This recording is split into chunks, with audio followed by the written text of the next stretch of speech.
Jita-jita ta yi ƙarfi sosai akan wata shahararriyar jaruma a masana'antar Kannywood. A karon farko dai shahararriyar jarumar ta ɗora hotonta ne tare da wani saurayi a shafinta na Instagram. Ɗora hoton da ya jawo hankalin dubbannin mutane inda kowa ya karkata hankalinsa ya zuwa ga hoton.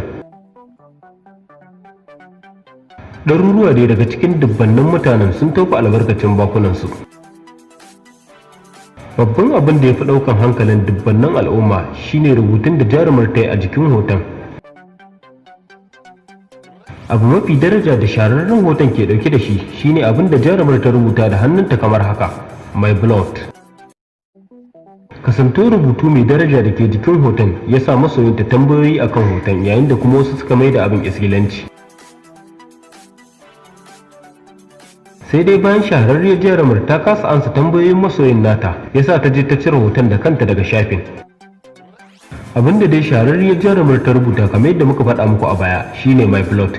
Hakan ya sa wasu suna tambayar jarumar shin ƙaninki ne, wasu kuma suna tambayar ta shin wanki ne, yayin da kuma suke cewa kin yi sabon saurayi ne, wasu kuma suna tambayar jarumar oke kin yi auren sirri ne.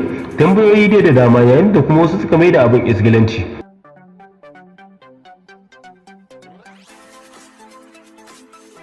Daga ƙarshe dai jita-jita ta yi ƙarfi sosai ta yadda aka dinga yaɗa hotunan a matsayin cewa jarumar ta yi auren sirri. Kasantuwar yaɗa jita-jitar ne ya sa sabuwar duniya ta kunna kai domin binciko me gaskiyar al'amari.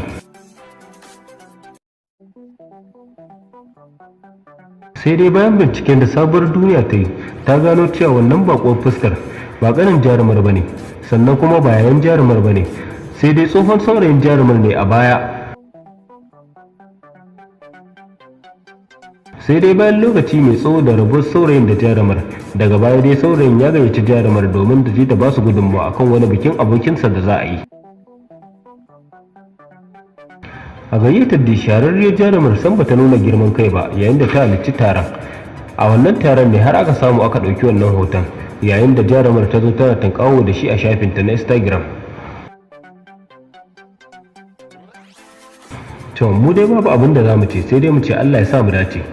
Danna subscribe sannan ka danna alamar ƙararrawa domin ka zama cikakken ɗan sabuwar duniya.